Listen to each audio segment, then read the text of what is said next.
Thang Ngo from Noodlies, Kate Gibbs from kategibbs.com, and on the phone, she's changed her name from Vanessa to Rebecca, joins us on the line, Rebecca Varidel from Inside Cuisine. How are you?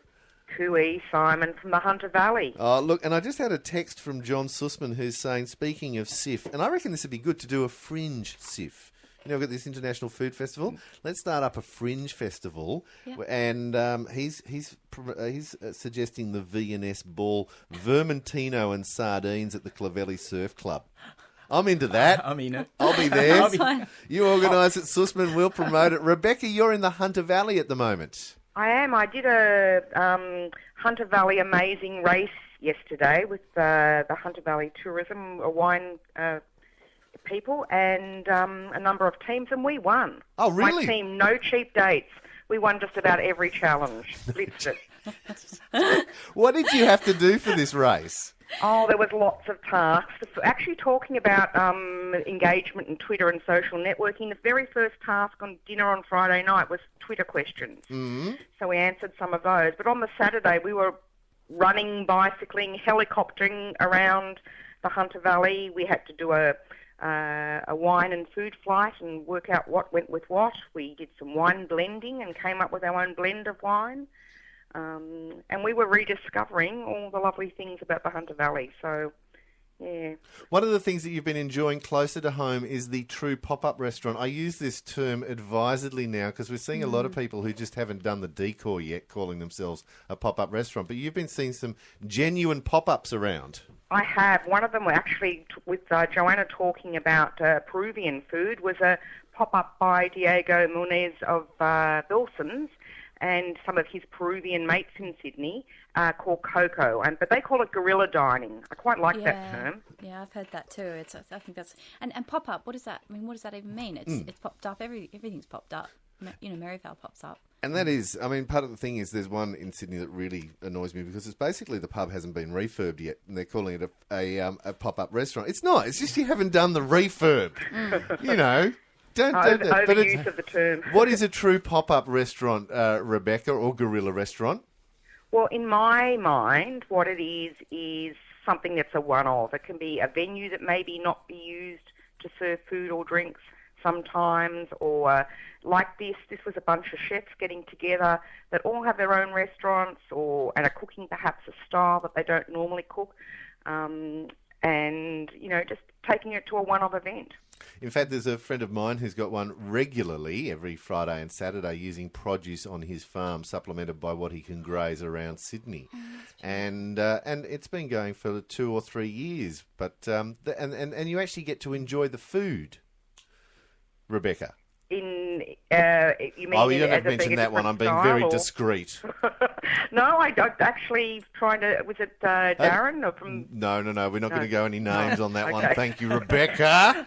It's radio, not just you and I. Pop-up restaurants have what's been happening in the Vietnamese community for years, Thang, haven't they? Yes, and I actually I was talking to someone who's had a pho restaurant in Cabramatta for over 20 years, and how they started was they actually started serving pho from their flat in Cabramatta, and that was their way to build. And you know, that was a true pop-up, and it's only on the weekends because they were working weekdays, only weekends, and they save enough capital to then eventually open up a traditional restaurant after that. But did they do it because they wanted to set up a restaurant, or just because they couldn't find the pho that they wanted?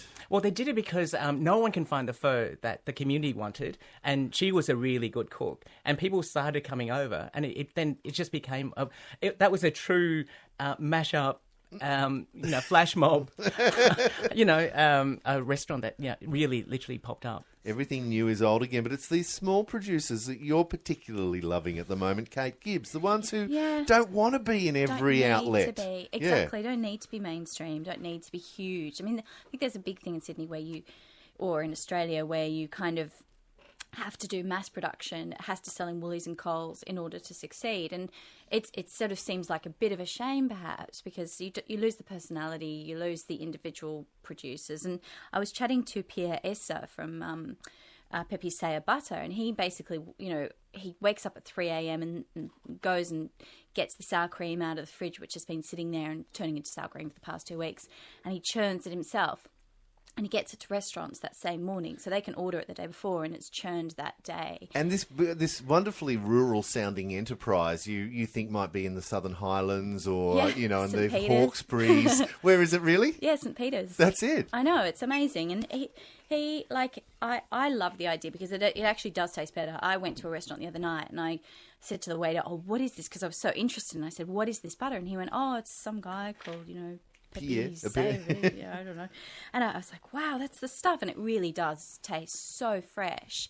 And I was talking to a couple of chefs and they were saying it's really hard to get really fresh butter because we either import it or it's frozen. It's very hard to get it here in Australia. So it's nice to see this person who's just saying, "Oh, I'm going to, make our own butter." And he said to me, we can't find it elsewhere, so we decided to do it ourselves. So you actually see the flecks of salt in the salted butter. It is really a handmade, hand-churned item. Yeah. And completely different to what we see in supermarket form. Totally different. And he was saying to me, when they get the cream delivered from Picton, they actually can pick it up. Like if it's in a bucket, you can put your hand in and actually pick it up. Wow. Like it's that thick and that creamy. It's that pure, And then obviously it turns into sour cream and then they churn it. I just think, well, it tastes like it's real as well. It tastes local. It tastes Australian. And I think, we really should take that and show the kids because I'm sure the kids think butter is this square thing that comes from the supermarket shelves. Yeah.